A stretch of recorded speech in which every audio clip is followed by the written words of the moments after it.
The bus doors refused to close. Michael pressed the button again. And again. The hydraulic hiss sounded tired, strained, like it was asking him not to bother.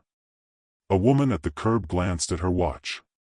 Somewhere behind him, a horn blared. "Come on," Michael murmured, not angry. Just hopeful. The doors finally slid shut with a reluctant thud. He exhaled and pulled the bus back into traffic, hands steady on the wheel, eyes fixed forward. 60 years old, and still starting mornings like this, negotiating with machines that were as worn out as he was.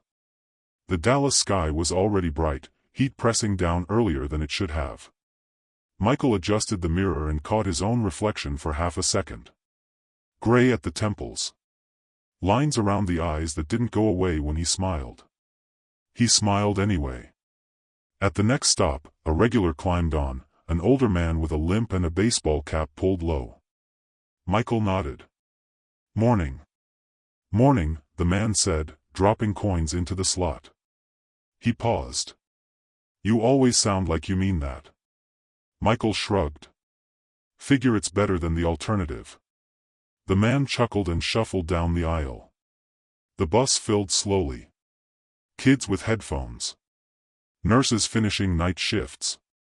People already tired of a day that hadn't really begun. Michael watched them through the mirror, knowing most of their routines by heart. Who sat where? Who avoided eye contact? Who needed a little extra time stepping down? He liked that part of the job. Being useful in small, invisible ways. What he didn't like was the tight feeling that had been living in his chest lately. The one that showed up uninvited, usually when he wasn't busy enough to ignore it. At a red light, Michael's phone buzzed in his pocket.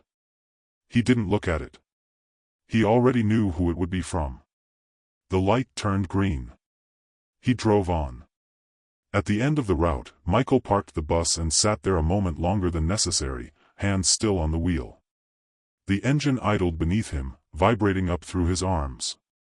Just keep going, he told himself. That's what you've always done.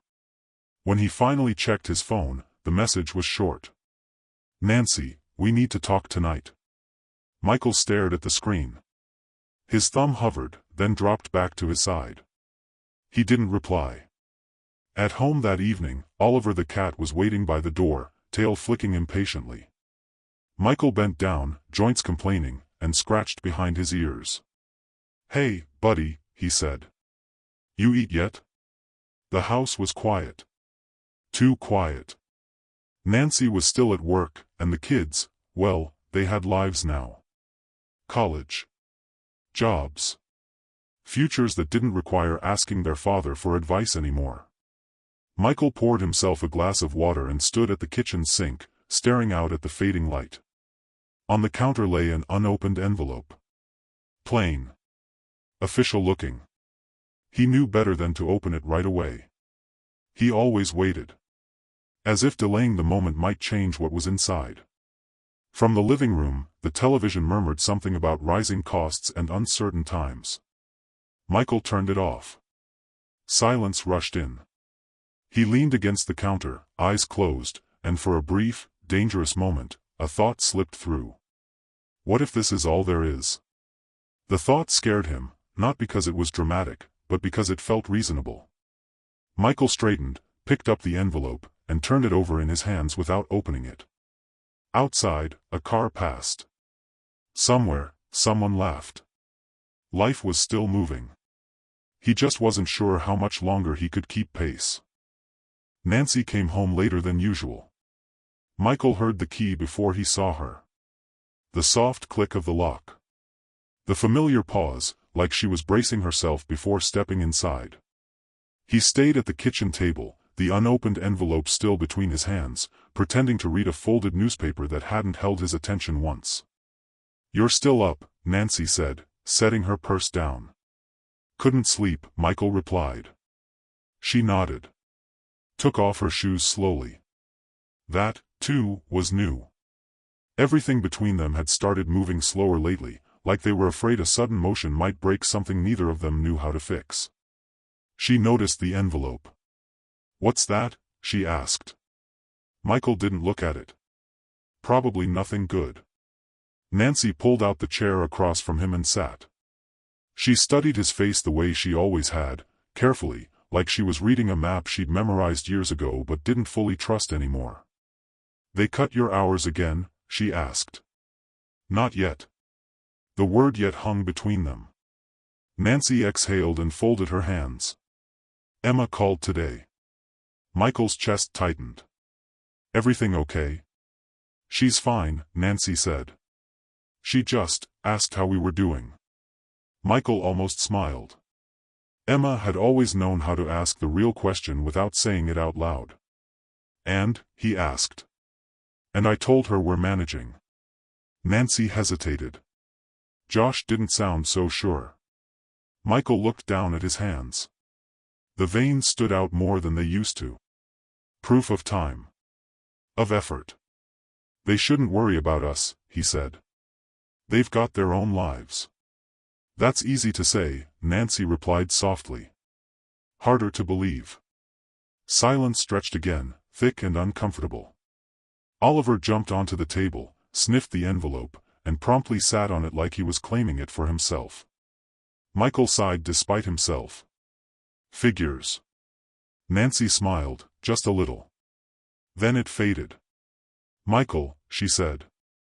"We can't keep pretending everything will work itself out." He nodded. He'd known this was coming.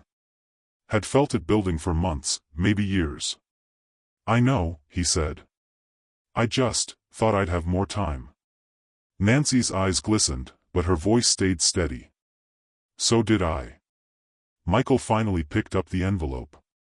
His fingers trembled as he slid it open and pulled out the paper inside. He read it once. Then again. Not eviction. Not yet. But close enough to feel it breathing down his neck. Nancy didn't ask to see it. She didn't need to. "We'll figure something out," Michael said quickly, the words automatic, well-practiced. Nancy reached across the table and placed her hand over his. "I believe you want to," she said. "I just don't know how much more waiting we can afford." That night, Michael lay awake listening to the house settle. The tick of cooling pipes. The hum of the refrigerator. Oliver pacing at the foot of the bed before curling into a tight ball. His mind drifted back to the bus. To the faces he saw every day.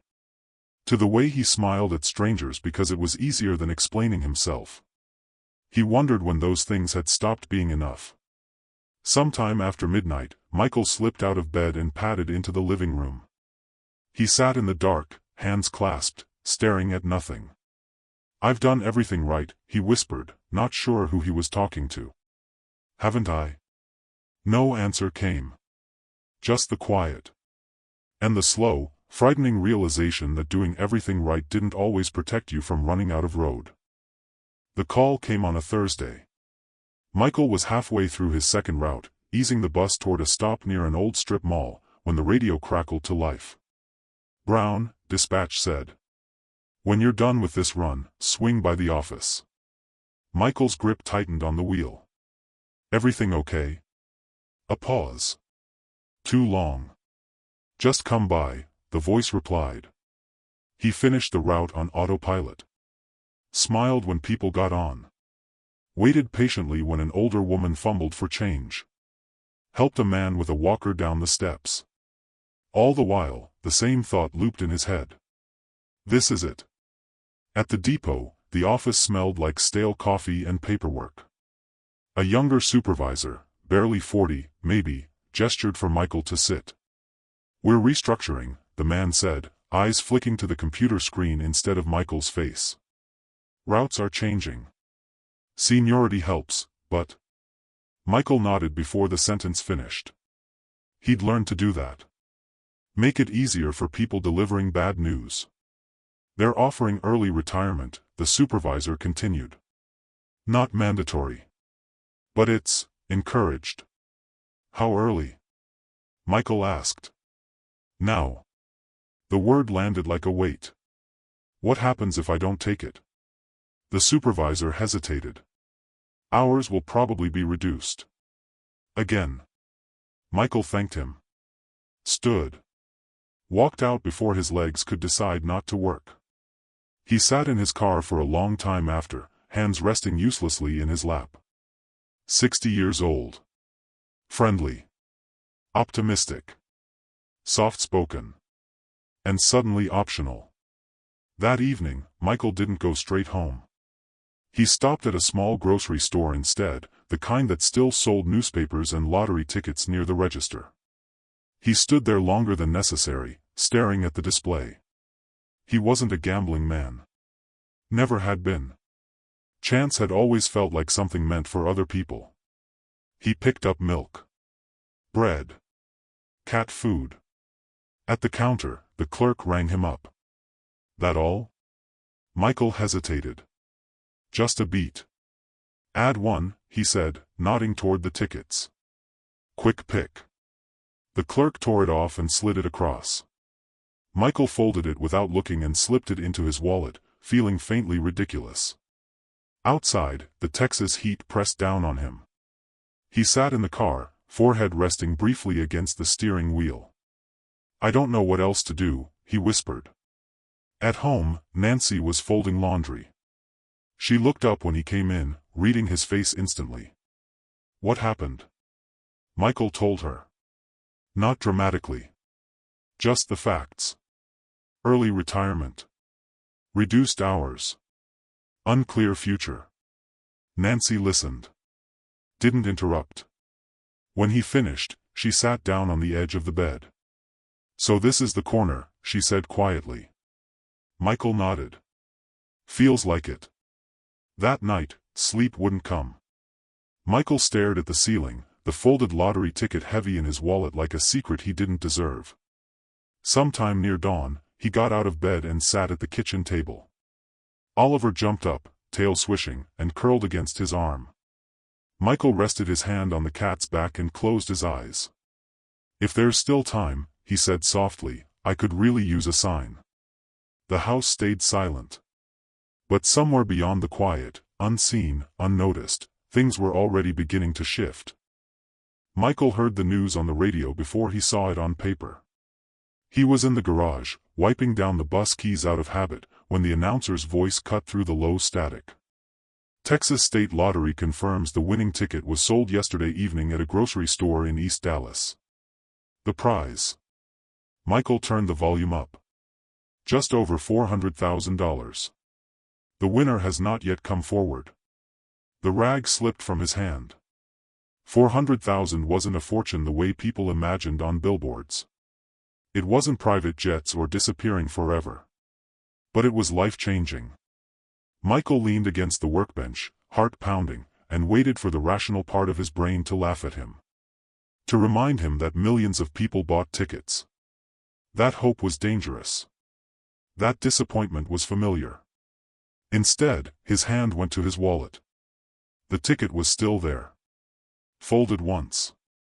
Unchecked. His fingers hesitated. He thought of Nancy at the kitchen table. Of the envelope. Of the kids' voices, careful and concerned. Of the supervisor who couldn't quite look him in the eye. He thought of how tired he was. Michael sat down slowly on the stool, the garage suddenly feeling too small, too quiet. He unfolded the ticket and read the numbers. Once. Twice. His breath caught on the third pass. He stood so fast the stool clattered behind him. No, he whispered. No, no. He checked again. Line by line. Digit by digit. As if the paper might correct itself. It didn't. Michael sank back down, this time hard, chest heaving. His hands shook, not with weakness, but with something closer to fear. Not joy. Fear. Because for the first time in years, the ground beneath him wasn't crumbling. It was shifting. Nancy came home an hour later to find him still sitting there, the ticket pressed flat on the workbench, his eyes fixed on nothing. Michael, she said carefully.